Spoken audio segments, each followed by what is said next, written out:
TL career academy के online platform पर आप सभी का स्वागत करता हूं। जेईई मेंस पीवाईक्यू सीरीज में आज हम सॉल्व करेंगे कैपेसिटर रिलेटेड क्वेश्चंस। तो स्टार्ट करते हैं without wasting time. First question देखिए क्या गिवन है। A parallel plate capacitor has plates of area capital A separated by distance small d. Okay, it is filled with a dielectric which has dielectric constant. Capacitor is filled with dielectric constant है k equals to kx equals to k into 1 plus alpha x, where x is distance measured from one plate. Okay, and एक और condition given है alpha d is very less than 1, then find out total capacitance. तो हमसे पूछा है capacitance और आपको diagram में सामने दिखाई दे रहा है एक कैपेसिटर है जिसके अंदर डाइलेक्ट्रिक फील्ड है। इसको कैसे डील करना है देखिएगा। इसमें जो मेन पॉइंट है ना वो ये समझने का है कि यहाँ पर जो कांस्टेंट है ना वो एक्स के रेस्पेक्ट में चेंज हो रहा है। ये बस यहाँ पे मेन बात है। तो इसलिए यहाँ पे कैपेसिटेंस अलग ढंग से निकलेगा, थोड़ा सा मैथमेटिक्स से निकलेगा। तो देखिएगा ये मान लो अपना पैरेलल प्लेट कैपेसिटर है, ठीक, और इसकी प्लेट्स का एरिया कैपिटल ए और डिस्टेंस के बीच डी, मतलब प्लेट्स के बीच डिस्टेंस डी है। ठीक, हम क्या करते हैं यहां पर कैपेसिटेंस निकालने के लिए एक स्ट्रिप मतलब एज्यूम करते हैं। डाइलेक्ट्रिक इसका के है और इसकी थिकनेस मैं एज्यूम करता हूं dx। जो स्ट्रिप हमने ली है वो फर्स्ट प्लेट से x डिस्टेंस पर है। ठीक है, तो देखिएगा हम क्या करेंगे, पहले इस स्ट्रिप का कैपेसिटेंस फाइंड आउट करेंगे। तो स्ट्रिप भी एक पैरेलल प्लेट कैपेसिटर बनेगा, तो जिसका कैपेसिटेंस हम लिखेंगे dc equals to area a epsilon naught constant k into 1 plus alpha x divided by strip का थिकनेस ही डिस्टेंस होगा तो dx। क्लियर है। फर्दर क्योंकि यहां पर dx डिनोमिनेटर में हमें इससे ऊपर लेकर जाना होगा, तो देखिएगा मैं लिखूंगा 1 upon dc equals to dx divided by a epsilon naught k into 1 plus alpha x। अब मुझे यदि कैपेसिटेंस चाहिए तो मुझे इसे इंटीग्रेट करना पड़ेगा, तो मैं इसको इंटीग्रेट कर रहा हूं। 1 upon c equals to 1 upon c equals to integration from 0 to d, क्योंकि x का minimum value 0 maximum d, 0 to d dx upon a epsilon naught k into 1 plus alpha x। Okay, देखिए I hope आपने यहां तक समझ लिया होगा। अब इसको इंटीग्रेट करना है, तो इंटीग्रेट कैसे करेंगे, क्योंकि 1 अपॉन 1 प्लस अल्फा एक्स है, तो इसका इंटीग्रेशन हो जाएगा log 1 प्लस अल्फा एक्स और डिवाइडेड बाय अल्फा। तो देखिएगा 1 upon C equals to 1 upon A epsilon naught K, constant है आउटसाइड, और अंदर बचेगा 0 to D dx divided by 1 plus alpha X. 1 upon C equals to further 1 upon A epsilon naught K, और integrate करेंगे तो यह आएगा log 1 प्लस अल्फा एक्स, और लिमिट्स रहेंगी 0 टू स्मॉल d।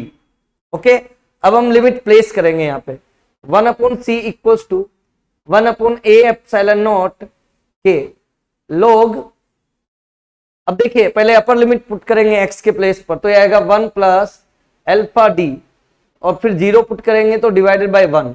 बस ये आ गया, लिमिट्स भी हमने प्लेस कर दी।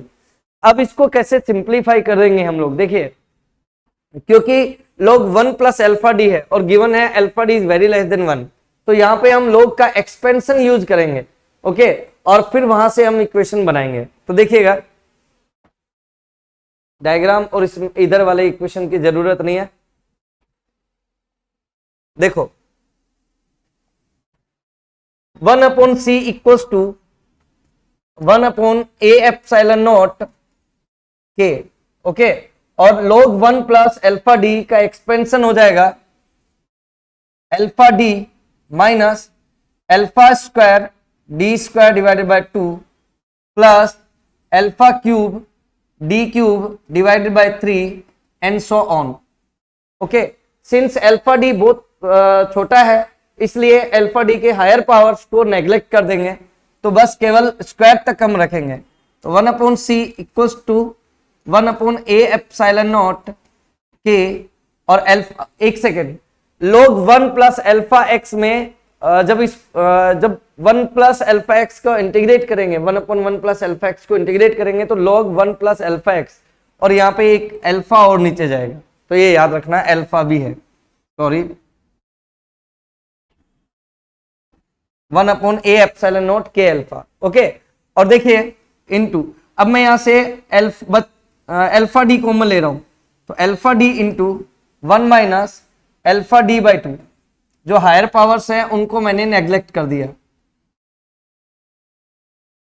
चलिए देखिए, अल्फा से अल्फा क्या हो जाएगा यहाँ पे कैंसिल, तो यहां बचेगा क्या 1/c equals to D divided by a epsilon naught K into 1 minus alpha D divided by 2। लेकिन हमें वैल्यू ऑफ c चाहिए, तो हम क्या करेंगे देखिएगा, 1/c है ये, तो इसको हम इनवर्स बना लेंगे, यानी कि c equals to a epsilon naught K divided by d। और देखिए जब मैं इसको रिवर्स करूंगा, ओके, तो ये बनेगा 1 माइनस अल्फा डी बाई 2 और raise to power -1। Binomial theorem use करके -1 को अल्फा डी बाई 2 से मल्टीप्लाई करूंगा, तो c equals to a epsilon naught k by d multiplied with 1 plus alpha D upon 2, ये हमारा आंसर हो जाएगा। तो देखिए a epsilon naught k upon d 1 plus alpha D by 2, तो हमने क्या करा, स्ट्रिप लिया और उसका कैपेसिटेंस निकाला, इनवर्स किया और फिर उसको इंटीग्रेट करा और लास्ट में हमें c मिल गया। इस तरह से क्लियर है, या log 1 प्लस एक्स का एक्सपेंशन, ये भी एक कंसेप्ट यूज हो रहा था। ठीक, चलिए नेक्स्ट देखो, effective capacitance of parallel combination of two capacitors C1 and C2 is 10 microfarad. When these capacitors are individually connected to a voltage source of 1 volt, the energy stored in the capacitor C2 is 4 times that of C1. If these capacitors are connected in series, their effective capacitance, मतलब हमें दो capacitors given है, okay, और initially उन्हें parallel combination में रखा और उसका कैपेसिटेंस हमें गिवन है। फिर बोल रहा है कि यदि इंडिविजुअली कनेक्ट हो तो सेकेंड वाले का एनर्जी फर्स्ट वाले का 4 टाइम्स है। ओके, तो यहां से C1 C2 निकाल के, दोनों का कैपेसिटेंस निकाल के, और फिर हमें इनको सीरीज में कनेक्ट करना होगा और वहां इक्विवेलेंट कैपेसिटेंस फाइंड आउट करना होगा।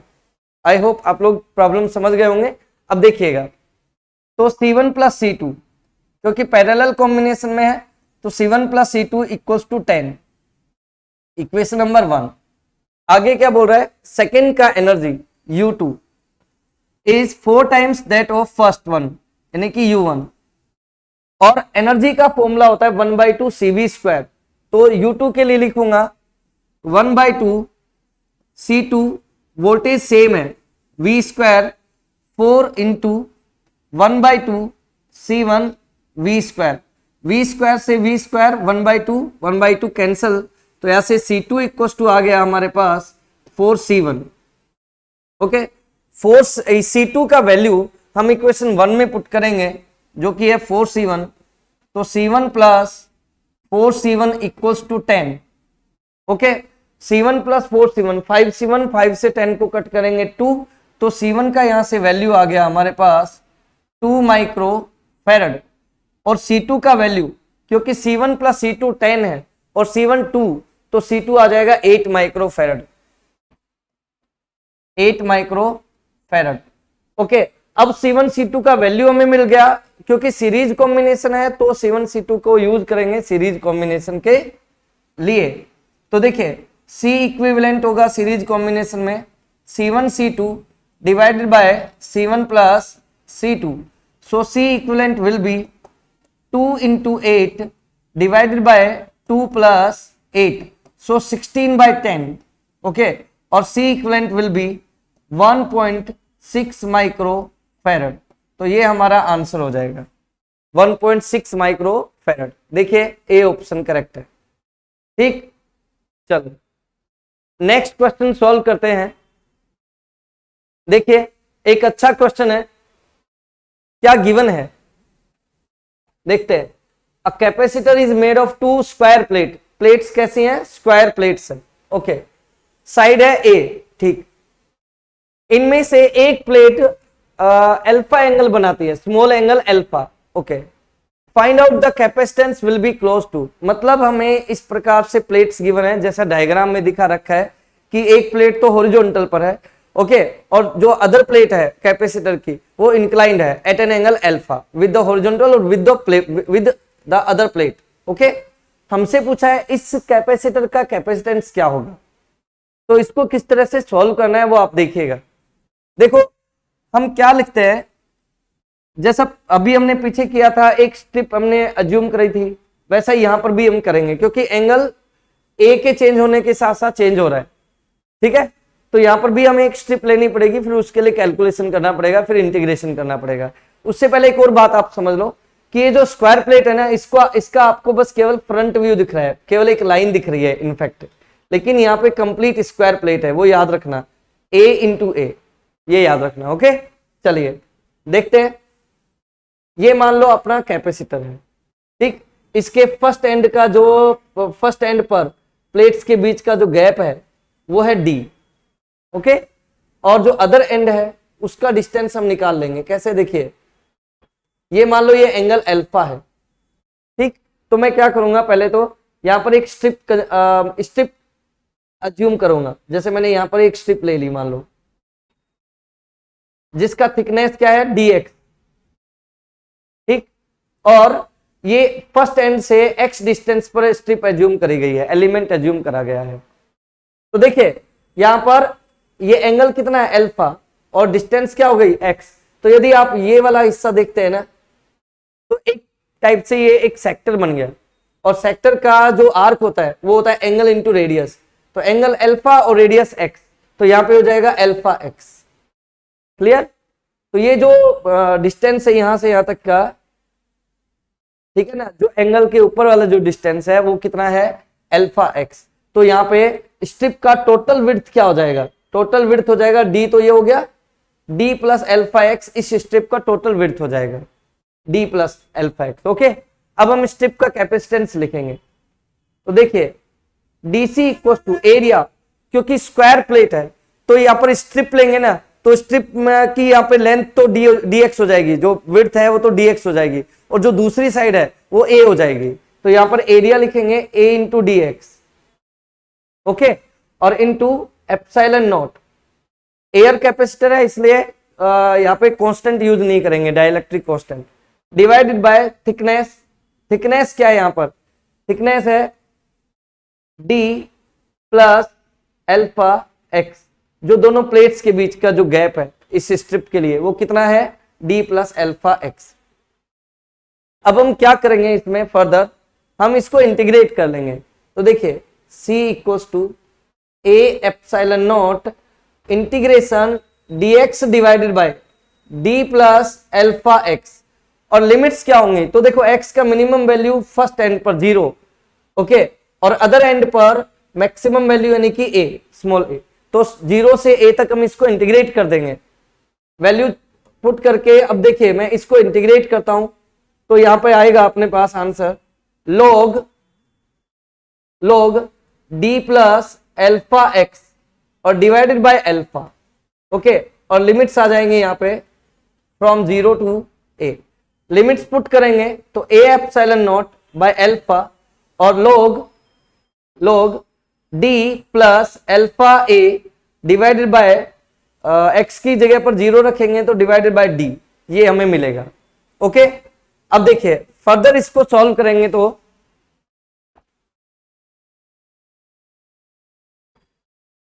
देखिएगा C equals to A epsilon naught by D by alpha, not D, by alpha, okay, और log 1 plus alpha A upon D। Again ये log 1 प्लस x बन गया, और इसका एक्सपेंशन भी उसी तरीके से करेंगे जैसा अभी हमने प्रीवियस क्वेश्चन में किया था, फर्स्ट क्वेश्चन में किया था, ठीक है ना। तो देखिए इसको मैं ऐसा लिखूंगा, C equal to A epsilon naught upon alpha into alpha A upon D minus alpha square A square by 2D, clear. और यहां से C equal to A epsilon naught by alpha into alpha A by D common 1 minus alpha A divided by 2D, okay, 2D। तो यहां से alpha cancel हो जाएगा, C आएगा A square epsilon naught upon D into 1 minus alpha A divided by 2D। ये हमारा final answer हो गया। देख लीजिए ऑप्शन भी मैच कर लेते हैं। बी ऑप्शन आप देख सकते हैं, बी नहीं C option, A square epsilon naught upon D, A square epsilon naught upon D, okay, 1 minus alpha A by 2d, 1 minus alpha A by 2d। तो हमारा आंसर मैच कर गया, सी ऑप्शन करेक्ट है, ठीक है। चलिए नेक्स्ट, ये देखो ये भी एक बहुत अच्छा प्रश्न है, इसको सॉल्व करेंगे तो भी हमारा कंसेप्ट और बिल्ड होगा। देखिएगा, a parallel plate capacitor is made of 2 square plates of side A, मतलब प्लेट्स स्क्वायर प्लेट्स है, ओके, कैपेसिटर के प्लेट्स स्क्वायर प्लेट्स है। चलिए, separated by a distance D, यहाँ पे प्लेट्स के बीच का गैप डी है। The lower triangular portion is filled with a dielectric constant K, यहाँ पे जो ना कैपेसिटर, आप डायग्राम में भी देख सकते हैं, कैपेसिटर के प्लेट्स के बीच का जो गैप है, इस गैप में ट्राइंगुलर फॉर्म में हाफ तो है एयर और रेस्ट हाफ है डाइलेक्ट्रिक फील्ड, ओके। तो हमसे पूछा यहाँ पे क्या, कैपेसिटेंस ऑफ द कैपेसिटर। तो जैसा हमने अभी 2 क्वेश्चंस करे हैं वैसे ही करना है इसको भी, लेकिन बस थोड़ा सा देखना है इसको। देखिएगा ध्यान से सुनना, इसको किस तरह से डील करेंगे, मैं डायग्राम दोबारा बना देता हूं एक बार। तो ये मान लो अपन ने अपने पास में कैपेसिटर है, ठीक है, और यहां पे ट्राइंगुलर फॉर्म में हमने डाइलेक्ट्रिक फील्ड है, तो ये जो नीचे वाला पोर्शन डाइलेक्ट्रिक का है, ओके, डिस्टेंस है ये गिवन है, ये डी है, और प्लेट्स का ये साइड ये ए है। चलो हम क्या करेंगे, इसमें उसी तरीके से सॉल्व करेंगे, और यहां पर एक स्ट्रिप हम एज्यूम करेंगे। जब भी के वेरी कर रहा हो या इस तरह से डिस्टेंस या कुछ भी चीज वेरी कर रही हो, तो स्ट्रिप लेकर हम फिर सॉल्व करते हैं इसको। तो देखिए मैंने अगेन एक स्ट्रिप लिया जिसका थिकनेस क्या है, थिकनेस वैसा ही dx है, थिकनेस क्या है dx है, और मैंने इसके किसी एक एंड से x डिस्टेंस पर एज्यूम करा है ये थिकनेस x, ओके। चलिए अब क्या करना है अपने को, पहले इस स्ट्रिप के लिए कैपेसिटेंस निकालेंगे, लेकिन इस बार आप नोटिस करेंगे कि जो लोअर पार्ट है स्ट्रिप का वो डाइलेक्ट्रिक के अंदर है, और जो अपर पार्ट है वो एयर में है, ठीक है ना। तो इसका मतलब यहाँ पे 2 कैपेसिटर्स हो गए जो कि कैसे हैं, सीरीज कॉम्बिनेशन में। जब भी डिस्टेंस डिवाइड होती है तो सीरीज कॉम्बिनेशन बनता है, तो यहाँ पे सीरीज कॉम्बिनेशन वाला फॉर्मूला यूज करेंगे फॉर स्ट्रिप। तो 1/DC इक्वल्स टू, अब सीरीज के लिए फॉर्मूला क्या है, सीरीज के लिए फॉर्मूला है 1/C equals to 1/C1 plus 1/C2।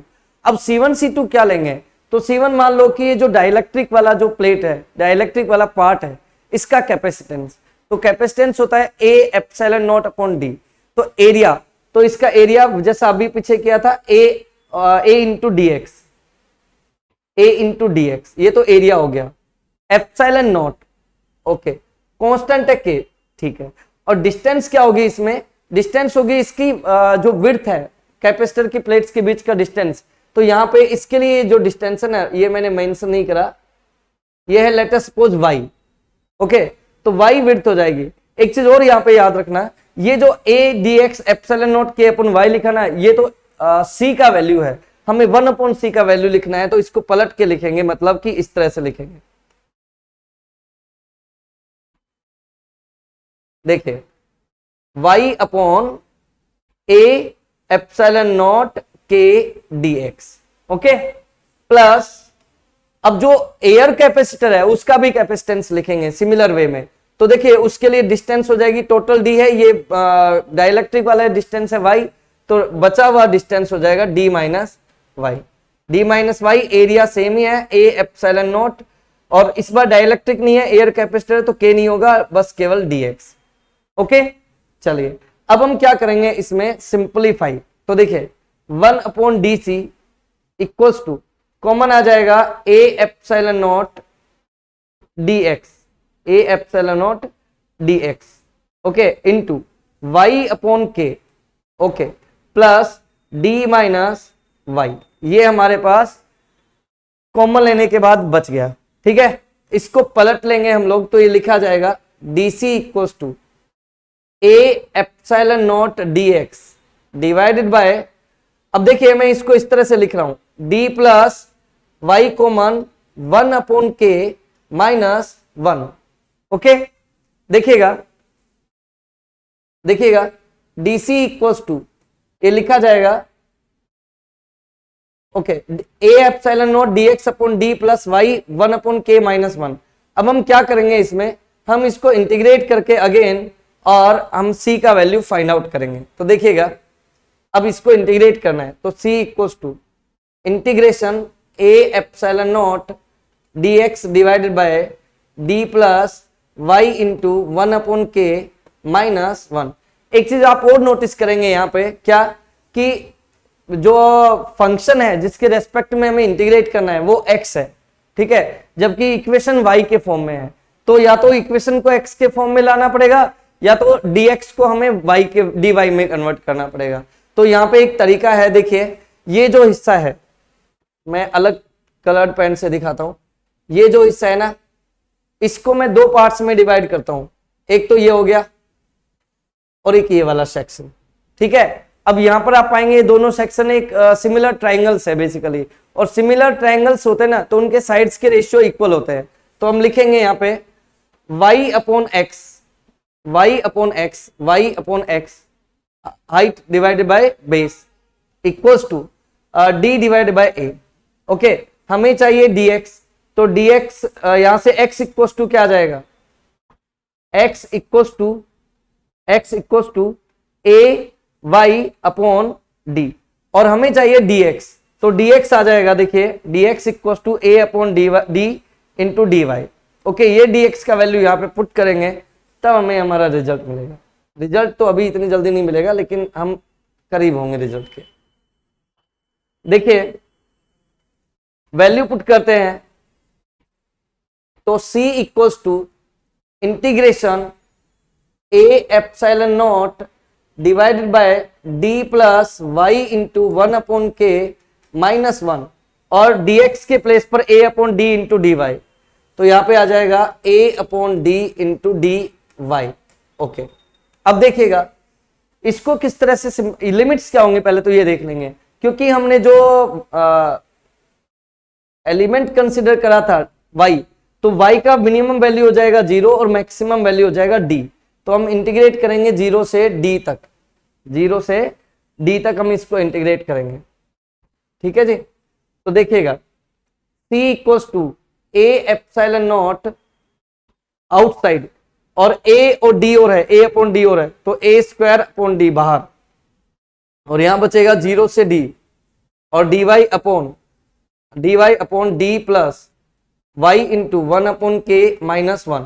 Okay, और इसका इंटीग्रेशन वैसा ही जैसा अभी किया, log, तो ये हो जाएगा c equals to a square epsilon naught divided by d, और देखिएगा ये आएगा log d plus y 1 upon k minus 1, okay, और divided by 1 upon k minus 1, और लिमिट्स आ जाएंगी 0 से लेकर d तक।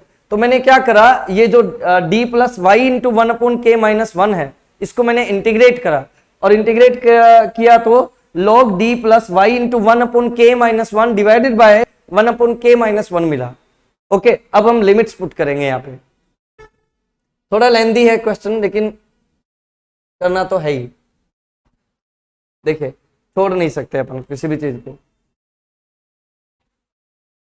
तो देखिएगा यहां पर आएगा C equals to A square epsilon naught upon D, okay, और 1 अपॉन के माइनस 1, तो मैं यहाँ पे एलसीएम ले लूंगा, तो यहाँ पे 1 माइनस के अपॉन के आएगा, के ऊपर जाएगा, तो ए स्क्वायर एप्सिलॉन नॉट के अपॉन 1 माइनस के, ओके, और हम लिमिट्स पुट करेंगे, तो ये आएंगी लॉग, देखो पहले अपर लिमिट रखेंगे तो y की प्लेस पर d, तो d अपॉन के माइनस डी, और माइनस डी से प्लस डी कैंसिल हो जाएगा, तो ऊपर आएगा d अपॉन के, और लोअर लिमिट 0 पुट करेंगे तो केवल d बचेगा, तो डिवाइडेड बाय d, और d से d कैंसिल हो जाएगा, ठीक है, तो c आएगा ए स्क्वायर एप्सिलॉन नॉट के अपॉन डी इंटू 1 माइनस के, ओके, और ये बचा लॉग 1 अपॉन के।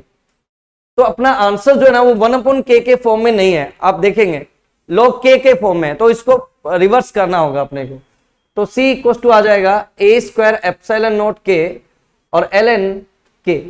लेकिन अब एक चीज और है, क्योंकि यदि मैं रिवर्स करता हूं तो माइनस साइन आएगा, और माइनस साइन को मैं यदि कंपनसेट करना चाहता हूं यहां पर, तो मैं k माइनस 1 लिख दूंगा इसको, तो d k माइनस 1, तो ये अपना आंसर हो जाएगा, देख लो c equal to A square epsilon naught K ln K divided by d into K minus 1। देख लेते हैं कौन सा ऑप्शन करेक्ट है, बी ऑप्शन, देखिएगा K epsilon naught A square, K epsilon naught A square divided by d into K minus 1, divided by d K minus 1 ln K, match कर गया, okay, तो बी ऑप्शन करेक्ट है अपना, ठीक।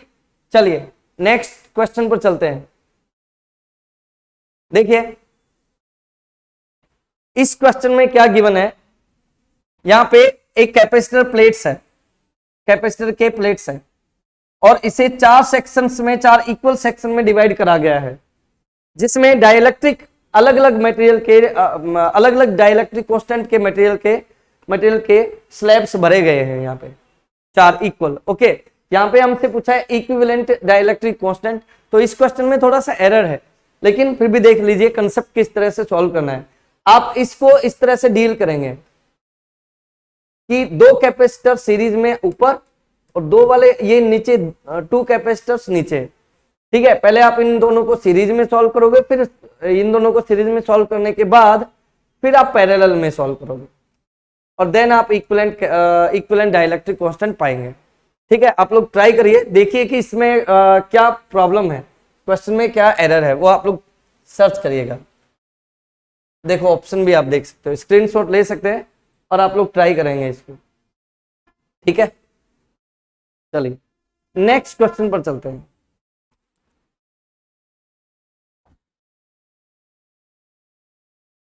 देखो in the circuit shown find C if the effective capacitance of the whole circuit is to be 0.5 microfarad, all values are in microfarad, okay। मतलब कि हमें एक कॉम्बिनेशन गिवन है और यहां पर एक अननोन कैपेसिटर है, ठीक है, और इस पूरे कॉम्बिनेशन का कैपेसिटेंस गिवन है 0.5 माइक्रोफैराड, सी का वैल्यू पूछा है, अननोन कैपेसिटेंस पूछा है।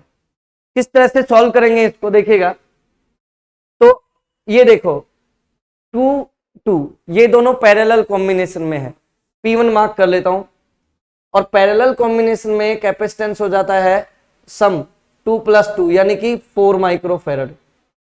चलिए ये 2 और 2 सीरीज में है, तो सीरीज को सॉल्व करेंगे, सीरीज में होता है 1/c 1/c, तो यानी कि 1/2 1/2 ये हो जाएगा 1, तो यहाँ पे c हो जाएगा 1 माइक्रोफैराड।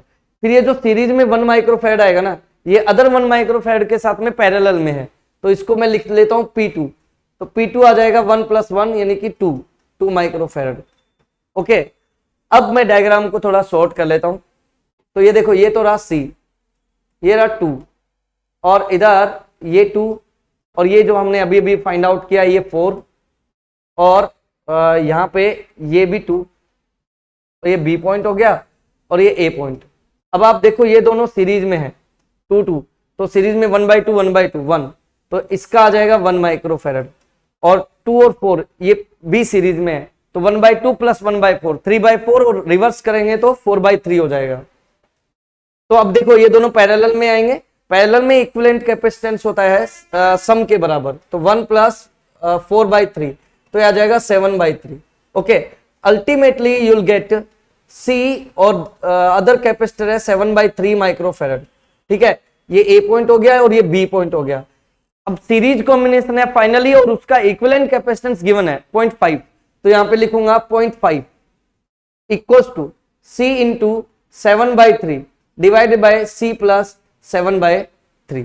ठीक है, अब बस इसको सिंप्लीफाई करना है और कैलकुलेट करेंगे तो सी का वैल्यू आ जाएगा 7/11 माइक्रोफेरेड। ये बहुत आसान है, ये तो तुम भी कर सकते हो। ठीक है, तो सी ऑप्शन करेक्ट होगा। यहां पे देख लो, एक सेकेंड। ठीक है, ऑल ओके। टाइम कितना हो गया?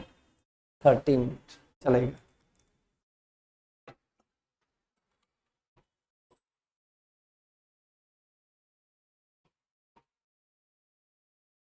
ये देखिए,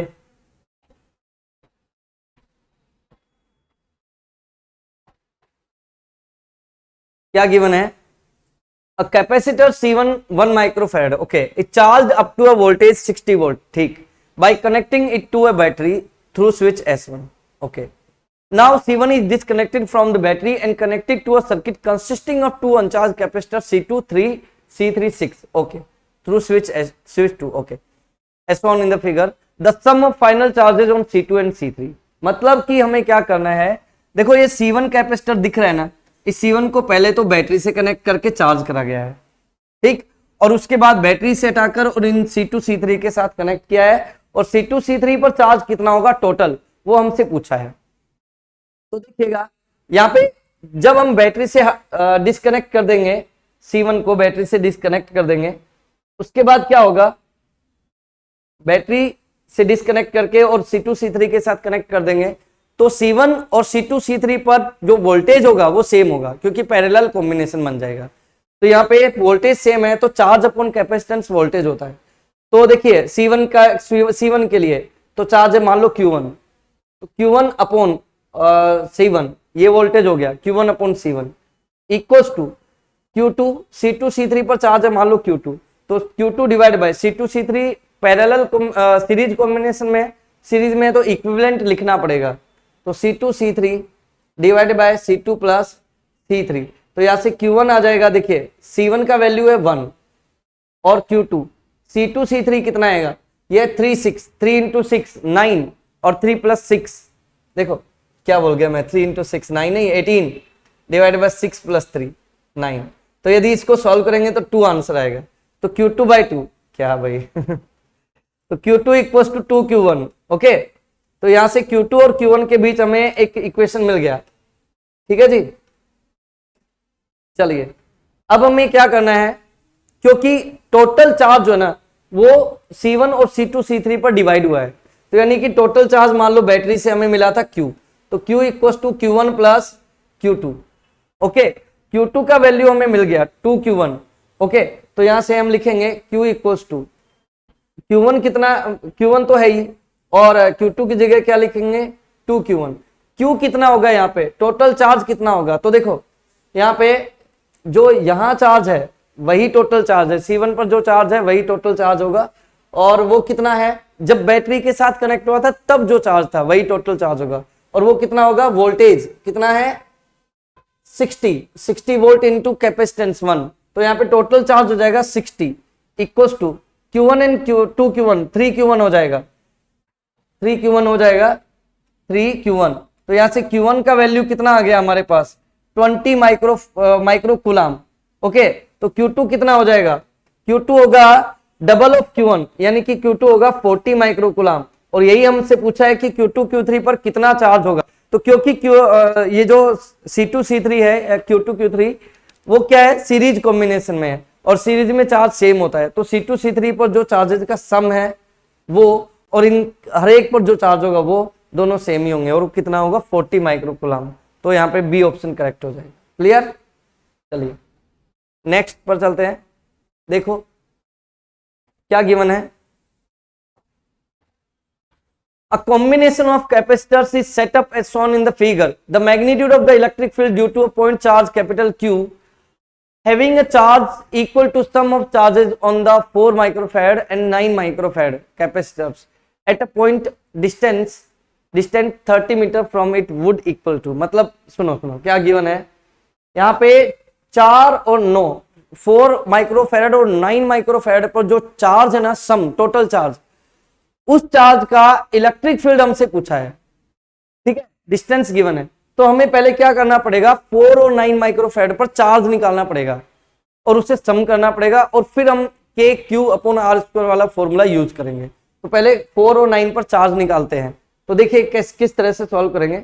ये जो 8 वोल्ट है ना, ये 2 माइक्रोफेरेड पर भी है और इस अपर वाला जो ब्रांच है इस पर भी 8 वोल्ट ही लगेगा, ठीक है, 8 वोल्ट।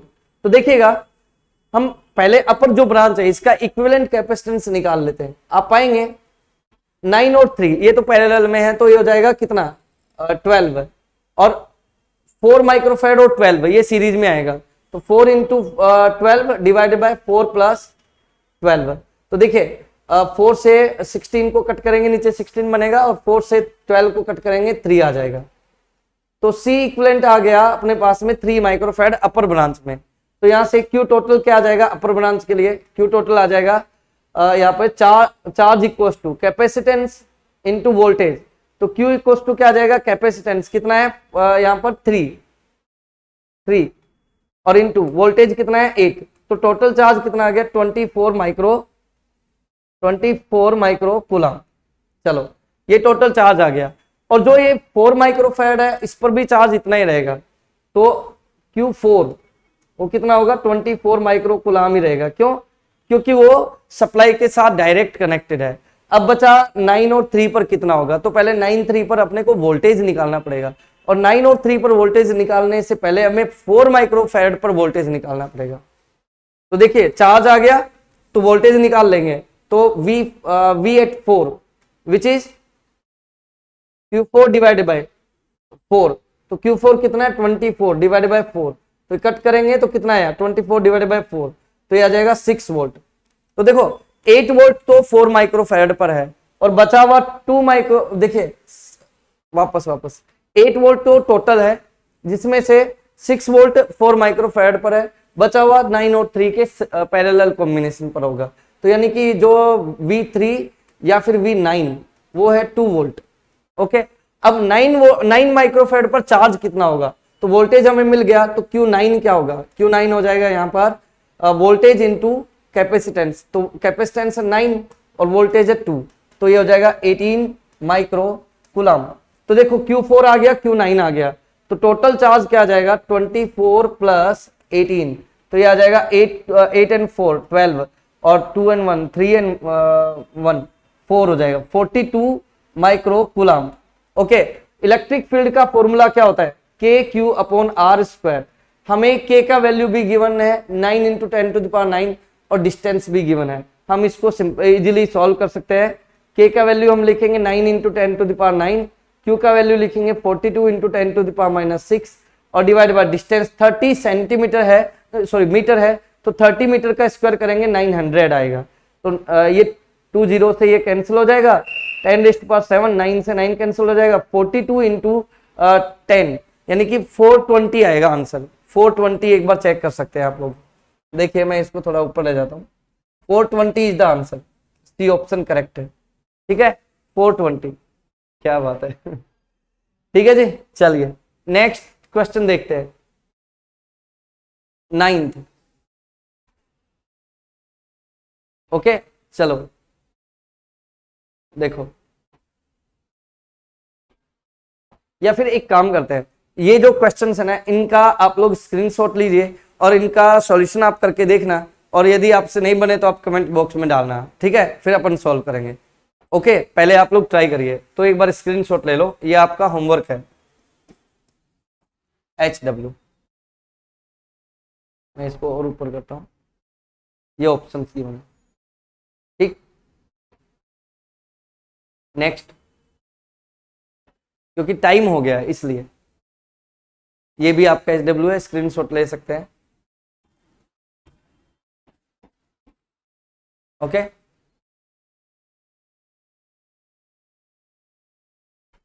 एक ये है, ओके, ये बहुत अच्छे क्वेश्चंस हैं, इनको आपको ट्राई करना चाहिए। एक ये है,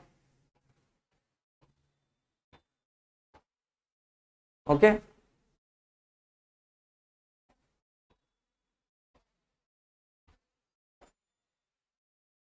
ओके,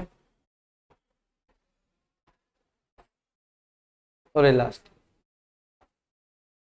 तो ये सब आपको करना है, ठीक है। चलिए, तो आज के लिए इतना, thank you very much. Upon next जो वीडियो सेशन रहेगा अपना, वो करंट इलेक्ट्रिसिटी पर रहेगा।